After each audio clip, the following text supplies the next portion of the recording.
Welcome back to Health Horizon, podcast where we blend ancient wisdom from the East with modern science from the West to help you thrive after 60.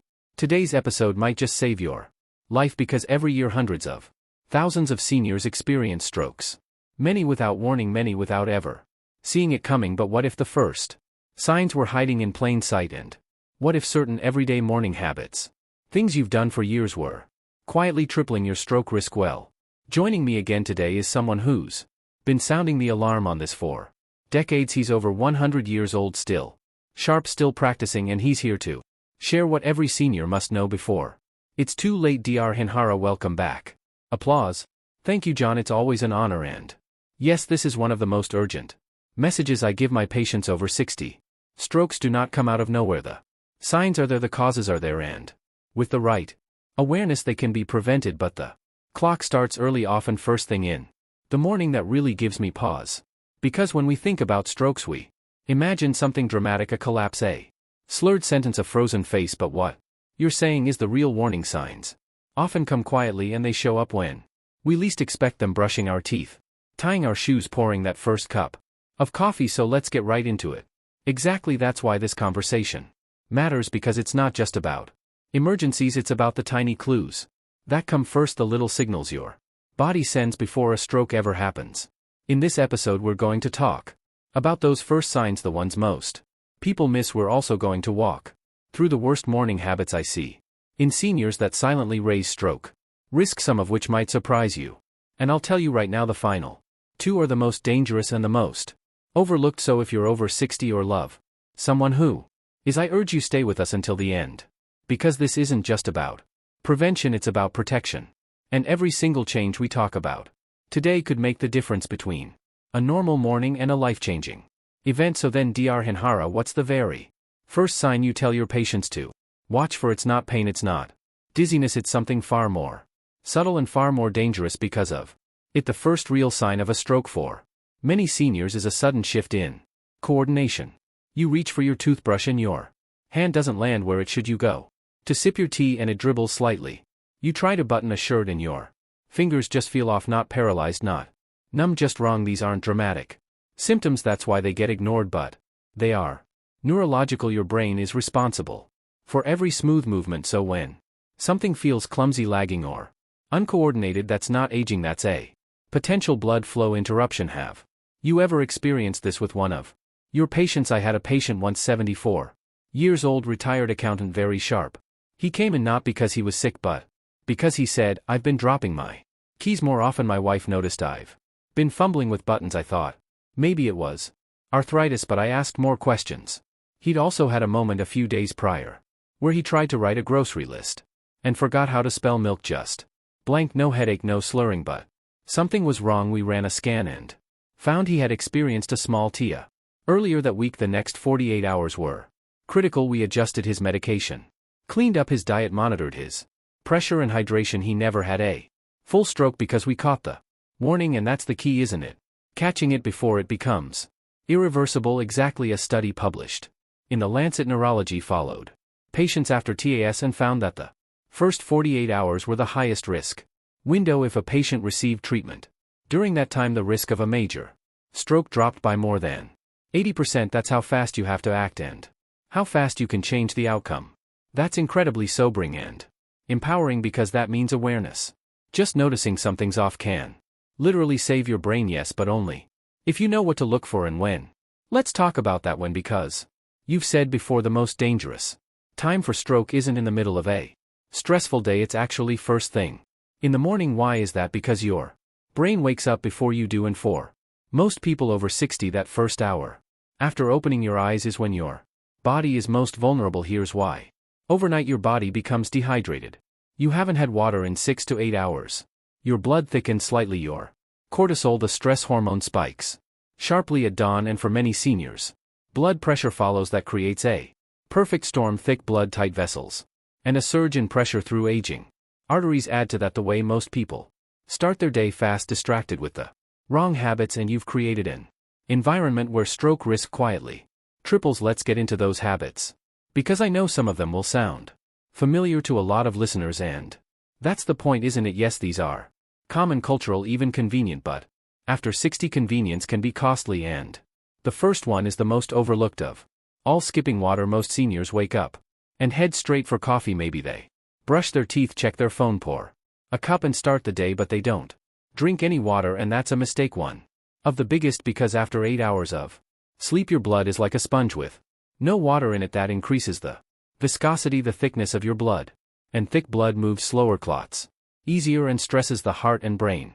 One study from the European Journal of Neurology found that low morning hydration was a contributing factor in 48% of first-time ischemic strokes, nearly half. Not genetics, not diet, just dehydration. So what's your advice? What should someone do the moment they wake up? Before anything else, water, room temperature or warm, not ice-cold one.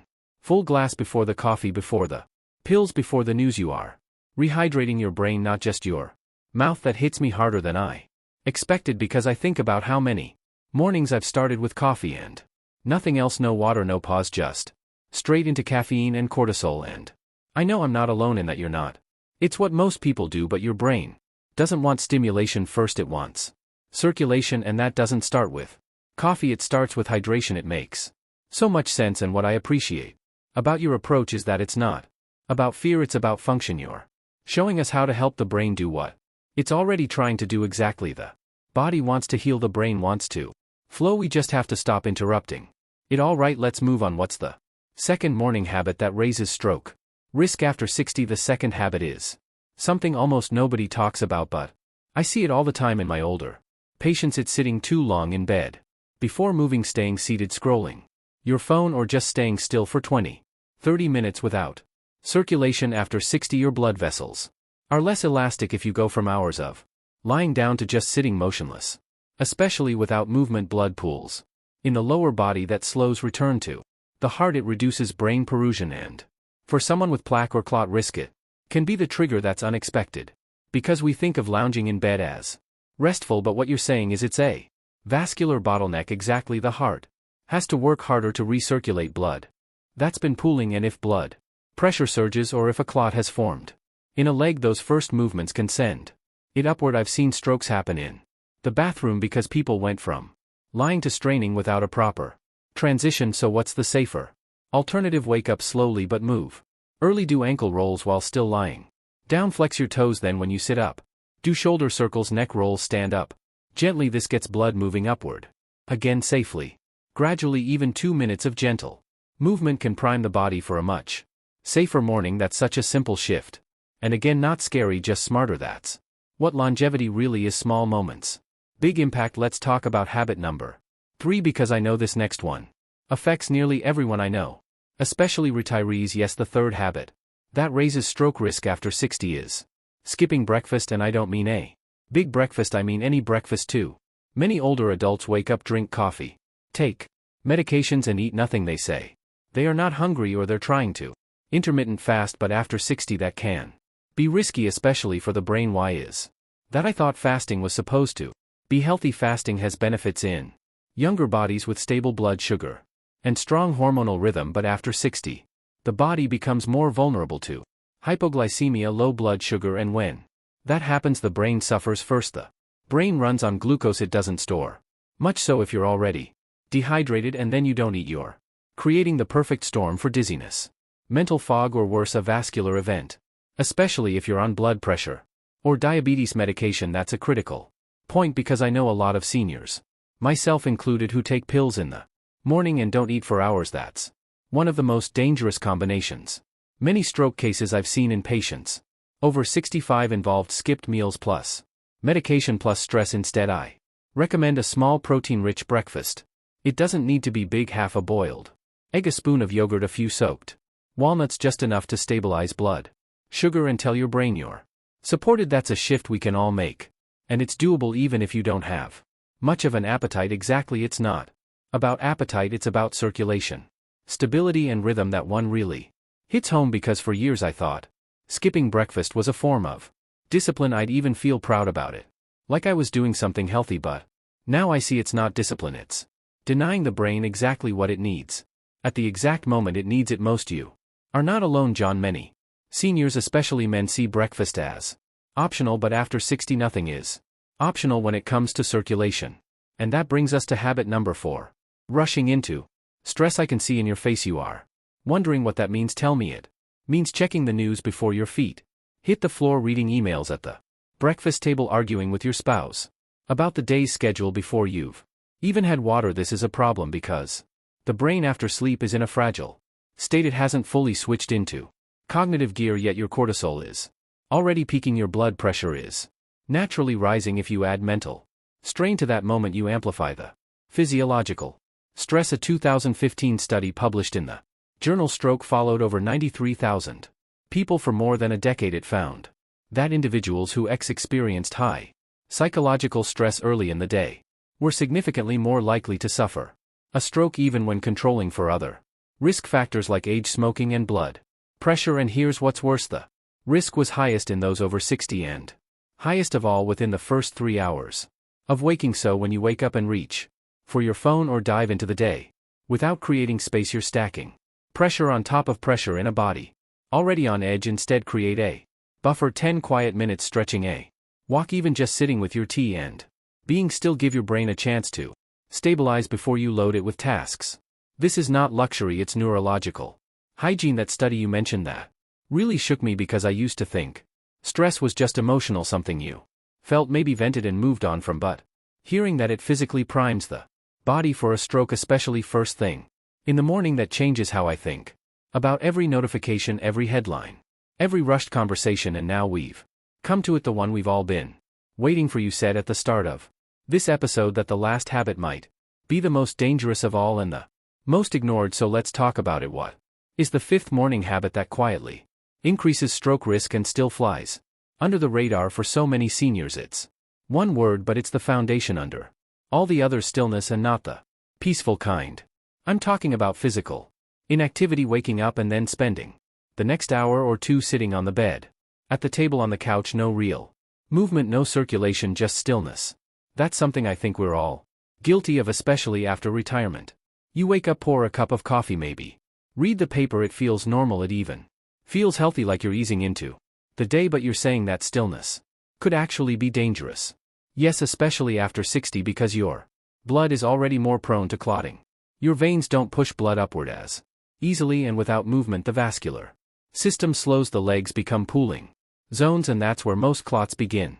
We've seen this for years in hospital settings. Post-surgical patients who stay sedentary are at sharply increased risk for deep vein thrombosis. But what many people don't realize is that same risk applies to everyday seniors. You may not be in a hospital bed, but if you're seated for long stretches right after waking, your body can't tell the difference. That's sobering because we associate danger with doing too much, but this is the opposite. It's the danger of doing nothing. Exactly. A study published in Circulation tracked over 8,000 adults over 60. Those who spent more than 9 hours a day sedentary had double the stroke risk, even if they exercised later in the day. Why? Because it's not just about how much you move, it's when you move. So the first hour after waking, that's the window. If you move early, you activate circulation. You tell your body the day has begun. But if you stay still, the body assumes it's still resting, and that stagnation, even if it feels harmless, becomes one of the strongest predictors of stroke later in life. So what's the fix? Nothing extreme, no treadmill, no sweating, just 5 to 10 minutes of light mobility. March in place, do shoulder rolls, stretch your arms overhead, walk to the mailbox. Tell your blood it's time to flow, because when blood flows, the brain thrives, and when the brain thrives, the whole body follows. That brings everything full circle, because we started this episode talking about stroke, something most people think of as sudden, but what you've shown us, Dr. Hinhara, is the warning signs and the risk factors. They build quietly, and they start in the smallest, most ordinary parts of our day: how we move, what we skip, how we start our mornings. Exactly.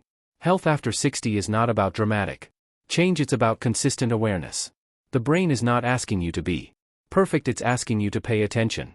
And that's what I hope everyone listening today will take away. You don't need a new supplement, you don't need a new gadget, you just need to stop ignoring what your body's been trying to tell you all along. Dr. Hinhara, final word goes to you. If you could leave our listeners with one last line, what would it be? Like, subscribe, and see you next